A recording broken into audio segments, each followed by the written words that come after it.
देखो last class में हम लोगों ने रेजिस्टेंस और रेजिस्टिविटी के बारे में समझा था, ठीक है। तो आज हम लोग इन टॉपिक्स को अच्छे से समझेंगे। ओके, एकदम डिटेल्स में बेसिक से समझेंगे। तो आप लोग पेपर पेन लेके बैठ जाओ और मेरे साथ साथ लिखते भी जाना, ठीक है। ओके, देखो ये जो टॉपिक है करंट डेंसिटी, ये बहुत ही ज़्यादा आसान टॉपिक है, लेकिन बहुत सारे स्टूडेंट्स क्या करते हैं, इसे रट्टा मार के जाते हैं, ठीक है, और एग्जाम में गलत लिख के आ जाते हैं ना। तो आप लोग ऐसा नहीं करना, मैं एकदम अच्छे से समझाऊंगा, कॉन्सेप्ट को आप लोग अच्छे से समझ लेना, ठीक है। देखो एक्चुअल में क्या है, जो मास डेंसिटी है, तो आप लोगों ने डेंसिटी सुना है ना। डेंसिटी वर्ड का मीनिंग क्या है, आप लिखते आ रहे हो, मास बाय वॉल्यूम, ठीक है। कितना वॉल्यूम में कितना मास है उसे हम डेंसिटी कहा, ठीक है। अगर मैंने बोला कितना चार्ज है कितना वॉल्यूम में, ठीक है, इसे भी आप क्या बोलोगे, वॉल्यूम डेंसिटी बोलोगे, मतलब डेंसिटी तो बोलोगे ना आप, ठीक है। तो बेसिकली आप बोल सकते हो कितना घना है चीज़ें, उसे हम डेंसिटी बोल सकते हैं, ठीक है। तो यहाँ पे दोनों में तो डिफरेंस है, ठीक है। यहाँ पे मास है, यहाँ पे चार्ज है, तो इसी को हम लिखेंगे मास डेंसिटी और इसको हम लिखेंगे चार्ज डेंसिटी, ठीक है। Mass density mass by volume, charge density charge by volume. तो कभी कभी क्या होता है, हम लोगों ने डेंसिटी की कॉन्सेप्ट समझा था, ठीक है। तो वॉल्यूम की जगह पे एक लेंथ लिया सपोज, तो उसे हम लीनियर चार्ज डेंसिटी कहेंगे, ठीक है। अगर हम वॉल्यूम की जगह पे एरिया लिया, तो चार्ज बाय एरिया उसे हम बोलेंगे एरियल चार्ज डेंसिटी या तो सरफेस चार्ज डेंसिटी बोल सकते हो, ठीक है। तो इसे हम लोग बेसिकली वॉल्यूम चार्ज डेंसिटी कह सकते हैं। ओके, आपने देखा है सिंबल, ये क्या था, लैम्डा था लीनियर चार्ज डेंसिटी, सिग्मा क्या था, सिग्मा था सरफेस चार्ज डेंसिटी, ठीक है। यहाँ तो क्लियर है, इजी। तो अगर मैं लिख दूँ इस तरह से कि कितना करंट है, ठीक है, कितना करंट है कितना एरिया में, तो बेसिकली करंट एरिया की थ्रू फ्लो होंगे, ठीक है। तो कितना करंट है कितना एरिया में, उसे हम क्या नाम देंगे, करंट डेंसिटी, है कि नहीं, करंट डेंसिटी। ओके, जिस तरह से मैंने बोला कितना चार्ज है कितना एरिया में, ठीक है, उसे हम क्या बोलेंगे, surface charge density, basically charge density. Okay, तो कितना एरिया में से कितना करंट फ्लो हो रहा है उसे हम बोलेंगे करंट डेंसिटी। तो बेसिकली आप बोल सकते हो current density is the flow of current through unit area, ऐसे बोल सकते हो, ठीक है। तो हम लोग डेफिनेशन को देखेंगे, अच्छे से समझेंगे। अभी यहाँ पे ध्यान से देखो, इसको हम लोग ऐसे लिख सकते हैं ना, current I divide by area को ए लिख दिया। तो एरिया कौन सी है, क्रॉस सेक्शनल एरिया, ठीक है। कौन सी हम लोग देखेंगे अच्छे से। अभी ध्यान से देखो, current by area, I by A लिखा, करेंट डेंसिटी का सिंबल क्या है, जे, ठीक है। यहाँ पे भी मैंने लिख के रखा करेंट डेंसिटी इज जे। तो करंट का मीनिंग क्या था, करंट का मीनिंग है कितना चार्ज फ्लो हो रहा है कितना टाइम पे, है कि नहीं, डिवाइडेड बाय एरिया, ठीक है। तो बेसिकली आप बोल सकते हो charge flowing per unit time या तो charge flowing per second divided by area is current density. आया समझ में, आसान है, ठीक है। तो यहाँ पे डेफिनेशन को देखो, the current density at any point, okay, इसको मैं मिटा देता हूँ थोड़ा सा। ओके, ध्यान से देखो क्या लिखा, the current density at any point inside a conductor is defined as the. तो बेसिकली करेंट डेंसिटी हमें कहाँ पे मिलेंगे, इनसाइड द कंडक्टर मिलेंगे। तो एक कंडक्टर है, यहाँ पे हमने एक पॉइंट लिया, तो इस पॉइंट की थ्रू कितना चार्जेस फ्लो हो रहे हैं पर यूनिट टाइम। तो चार्जेस फ्लो होना पर यूनिट टाइम, इसे क्या कहेंगे हम लोग, करंट कहेंगे। तो बेसिकली करंट फ्लो हो रहा है पर यूनिट टाइम, ठीक है। तो चार्जेस पर यूनिट टाइम फ्लो हो रहा है, ठीक है। बेसिकली ये सब चार्जेस इस तरह से मूव हो रहा है इस पॉइंट के थ्रू, ठीक है। तो इस पॉइंट पे हमें क्या मिलेंगे, करंट डेंसिटी मिलेंगे। आया समझ में, ठीक है। तो एरिया कौन सी है यहाँ पे, वो ध्यान से देखो। तो इस पॉइंट पे हम लोग इस तरह के क्रॉस सेक्शनल एरिया बनाएंगे। तो ये क्या हुआ, एक क्रॉस सेक्शनल एरिया। तो इस क्रॉस सेक्शनल एरिया के थ्रू चार्जेस इस तरह से फ्लो हो रहे हैं, ठीक है। तो चार्जेस इस तरह से लेफ्ट टू राइट फ्लो हो रहे हैं, ओके। तो ये क्रॉस सेक्शनल एरिया है। तो डेफिनेशन में क्या लिख के रखा कि is defined as the amount of charge flowing per second, ठीक है। तो कितना चार्जेस फ्लो हो रहा है पर सेकेंड इस पॉइंट के थ्रू, यानी इस एरिया के थ्रू, ठीक है, उसे हम बोलेंगे करंट डेंसिटी। लेकिन यहाँ पे कंडीशन है, कंडीशन क्या है, ये जो एरिया है ये नॉर्मल होना चाहिए। किससे नॉर्मल, इस फ्लो की नॉर्मल। तो फ्लो की डायरेक्शन ये है, ठीक है। तो इससे नॉर्मल होना चाहिए, यानी एरिया अगर इस तरह से रखा गया ये एरिया, तो फ्लो की डायरेक्शन ये है। तो आप बोल सकते हो ये जो फ्लो की डायरेक्शन है ये एरिया से 90 डिग्री बनाएंगे। तो नॉर्मल वर्ड का मीनिंग क्या है, 90 डिग्री, ठीक है। तो आप देख पा रहे हो ये जो डायरेक्शन है ये एरिया से 90 डिग्री बना रहे हैं। आया समझ में? ये 90 डिग्री है तो सरफेस से 90 डिग्री बना है। तो इससे आप लोग एक और कॉन्सेप्ट को देख सकते हो कि 90 डिग्री होना इसका मीनिंग क्या है। ठीक है, तो अगर मैंने इस तरह की एक सरफेस बनाया, ठीक है, इसको ही मान लेते हैं, ओके, तो इस सरफेस से इस तरह की ऐसे फ्लो हो रहे है ना, तो यहाँ पे 90 बन रहे। अगर ऐसे फ्लो नहीं होके इस तरह से फ्लो हुआ तो क्या आप बोलोगे 90 डिग्री बना रहे यहाँ पे? नहीं ना, तो कुछ एंगल बना रहे बोलोगे। ठीक है, तो इस केस में 90 डिग्री बना सरफेस से, कौन? ये जो चार्जेस की फ्लो की डायरेक्शन है ये सरफेस से 90 डिग्री बन रहा है। तो बेसिकली ये जो सरफेस है ये सरफेस इस डायरेक्शन से 90 डिग्री पे रखा हुआ है। ठीक है, लेकिन इस केस में ये सरफेस इस डायरेक्शन से 90 डिग्री नहीं है। एकदम सिंपल सी बात है कि नहीं? ओके, तो ये जो एरिया है, एरिया एक फैक्टर क्वांटिटी है। ठीक है, तो एरिया के एक डायरेक्शन होंगे। तो अगर ये एरिया हुआ, ठीक है, इस एरिया को मैंने इस तरह से रखा, तो एरिया की दो डायरेक्शन होंगे, इस साइड पे एक, इस साइड पे एक। अगर हम इस सरफेस की बात करें तो डायरेक्शन होंगे ये, और इस सरफेस की बात करें तो ये होंगे एरिया वेक्टर के डायरेक्शन।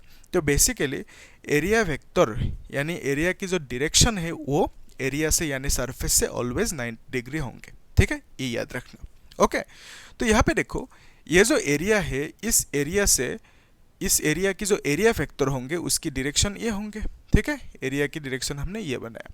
तो फ्लो की डायरेक्शन कौन सी है? Left to right. Area vector की डायरेक्शन लेफ्ट टू राइट। तो बेसिकली इस केस में आप बोल सकते हो ये जो एरिया है, एरिया वेक्टर की डायरेक्शन और जो फ्लो ऑफ चार्जेस की डायरेक्शन दोनों सेम है। अगर इस तरह की सिचुएशन हुआ तो हमें करंट डेंसिटी मिलेंगे। ठीक है, तो करंट डेंसिटी के लिए जो कंडीशन है यही है कि एरिया वेक्टर की डायरेक्शन और जो फ्लो ऑफ चार्जेस की डायरेक्शन वो सेम होना है। आया समझ में? इजी है। ओके, तो इससे थोड़ा सा और एक स्टेप आगे बढ़ते हैं हम लोग।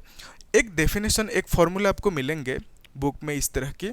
ये जो करंट डेंसिटी है J, that will be equal to current divided by A cos theta. ठीक है, तो ये डेफिनेशन, ये फॉर्मूला कब मिलेंगे? हमें तो ये मिला I/A करंट डेंसिटी की फॉर्मूला, ये नॉर्मल है, ये इजी है। ठीक है, लेकिन ये फॉर्मूला कब मिलेंगे उसको भी साथ में देख लेते हैं। तो आप लोग इसे नोट करके रखो। ठीक है,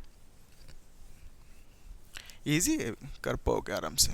ओके, तो ये जो केस है इसमें हमने क्या किया, ये जो एरिया है इसको इस तरह से रखा। सपोज इस एरिया को मैंने इस तरह से रखा अभी। ठीक है, रख सकते हैं। और जो फ्लो की डायरेक्शन है ये हुआ। ठीक है, तो फ्लो की डायरेक्शन ये हुआ। तो ये सब क्या है? चार्जेस फ्लो हो रहे हैं।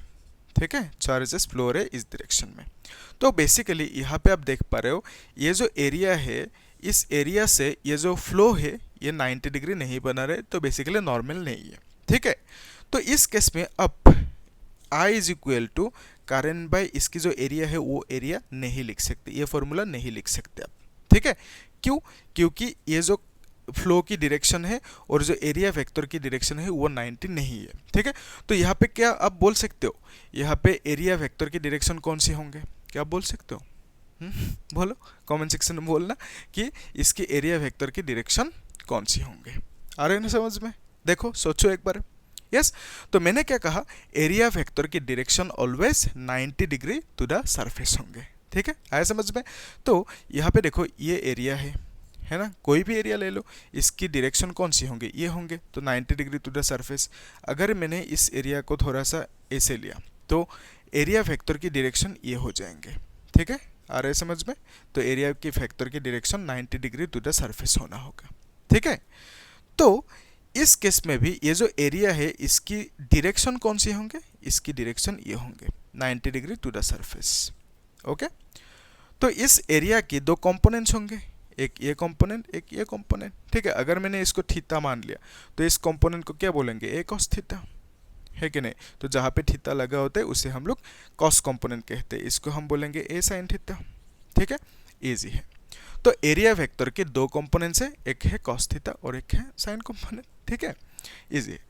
तो देखो इस केस में ये एरिया हम लोग ए ऐसे नहीं लिख सकते, क्यों? क्योंकि चार्जेस की फ्लो की डायरेक्शन ये है और एरिया की डायरेक्शन ये है, तो ये डायरेक्टली ए लिख देंगे तो गलत हो जाएंगे। तो हमें क्या करना है, एज पर कंडीशन चार्जेस की फ्लो की जो डायरेक्शन है, एरिया की डायरेक्शन वही लेना है। ठीक है, तो इस केस में हम लोग क्या लिखेंगे?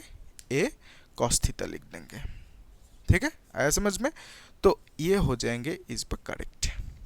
ओके, तो जब भी हम लोग करंट डेंसिटी की बात करेंगे तो इस कंडीशन को ध्यान में रखना होगा। ठीक है, कंडीशन क्या है कि यहाँ पे जो ये करंट है, करंट मतलब फ्लो ऑफ चार्ज, तो चार्जेस की फ्लो की जो डायरेक्शन है और जो एरिया होंगे, नीचे जो एरिया लिखेंगे, एरिया की डायरेक्शन भी सेम लिखना होगा। ठीक है, तो ये एरिया लिखेंगे इस केस में तो ये गलत हो जाएंगे, और ए साइन थीटा लिखेंगे तब भी गलत हो जाएंगे, क्योंकि ए साइन थीटा की डायरेक्शन ये है और चार्जेस की फ्लो की डायरेक्शन ये है, दोनों सेम नहीं है। और यहाँ पे हम देख पा रहे ए कॉस थीटा जो है ये चार्जेस की फ्लो की डायरेक्शन से सेम है। ठीक है, तो अभी हम लोग करंट डेंसिटी के जो एसआई यूनिट है उसको देख लेते हैं। ठीक है, तो उससे पहले और एक चीज, ये जो डेफिनेशन है इसको थोड़ा सा मॉडिफाई करके शॉर्टकट लिख सकते हो। कैसे? देखो, यहाँ पे जो लाइन लिखा हुआ है amount of charge flowing per second. ठीक है, चार्ज फ्लोइंग पर सेकेंड का मीनिंग क्या है? कितना टाइम में कितना चार्ज फ्लो हो रहा है। ठीक है, तो उसी को हम क्या बोलते हैं? करंट बोलते हैं, है ना? तो इसको रिप्लेस करके आप करंट लिख सकते हो। ठीक है, तो इस तरह से डिफाइन कर सकते हो, defined as the amount of current flowing through a unit area. ठीक है, held normal to the direction of the flow of charge at that point. ठीक है, तो हेल्ड नॉर्मल, हेल्ड मतलब रखना। ठीक है, तो ये जो एरिया है ये एरिया नॉर्मली रखा गया, नॉर्मली मतलब 90 डिग्री करके रखा गया, किससे? फ्लो ऑफ चार्जेस की डायरेक्शन से। ठीक है, ये ध्यान में रखना होगा। तो यहाँ पे भी ए कॉस थीटा के लिए जो एरिया बनाओगे, ठीक है, वो एरिया कौन सी होंगे? ये होंगे। ठीक है, ए कॉस थीटा की एरिया ये होंगे, और ए साइन थीटा की एरिया कौन सी होंगे? ये होंगे। ठीक है, आ रहा है समझ में?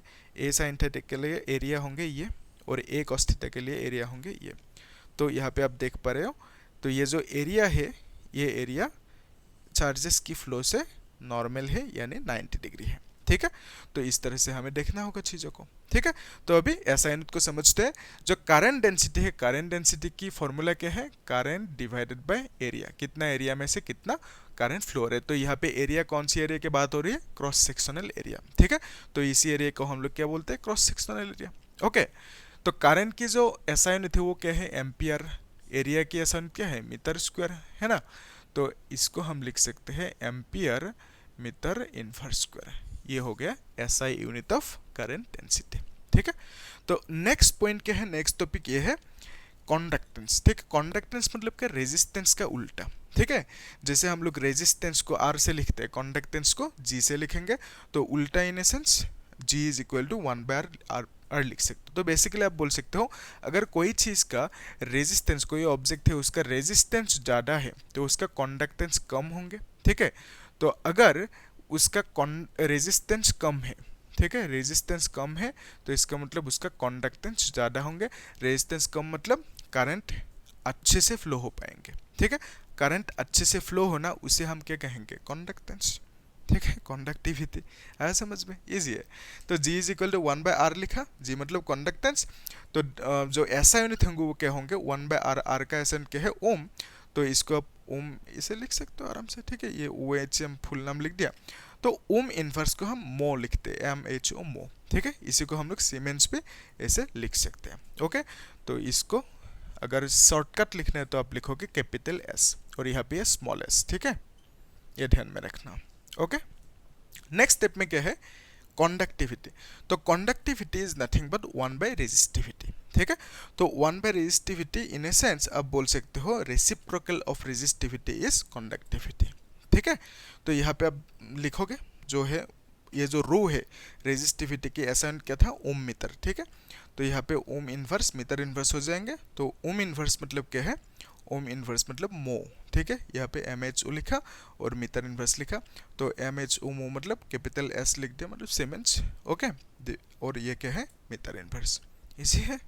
यस, इजी है। ठीक है, तो एक काम करेंगे हम लोग नेक्स्ट क्लास में factor form of Ohm's law, उस टॉपिक को समझेंगे। ठीक है, कि ओम्स लॉ की जो फैक्टर फॉर्म है वो क्या है। ठीक है, यूजुअली ओम्स लॉ क्या है? एक नॉर्मल है, P is equal to IR। ठीक है, ये ओम्स लॉ है, तो यहाँ पे कहीं पे फैक्टर नहीं है, इसी को हम लोग फैक्टर फॉर्म पे लिखेंगे। Basically Ohm's law and factor form हम लोग समझेंगे नेक्स्ट क्लास में। ठीक है, तो आप लोग टिल देन ये सब प्रैक्टिस करना और प्लेलिस्ट में चेक करना चीज़ों को। ठीक है, एकदम मैंने टॉपिक वाइज सीरियली एक एक टॉपिक को अच्छे से समझा। ठीक है, एक एक टॉपिक को देखना, तभी तो अच्छे से कॉन्सेप्ट क्लियर होंगे, है ना? ठीक है, थैंक यू।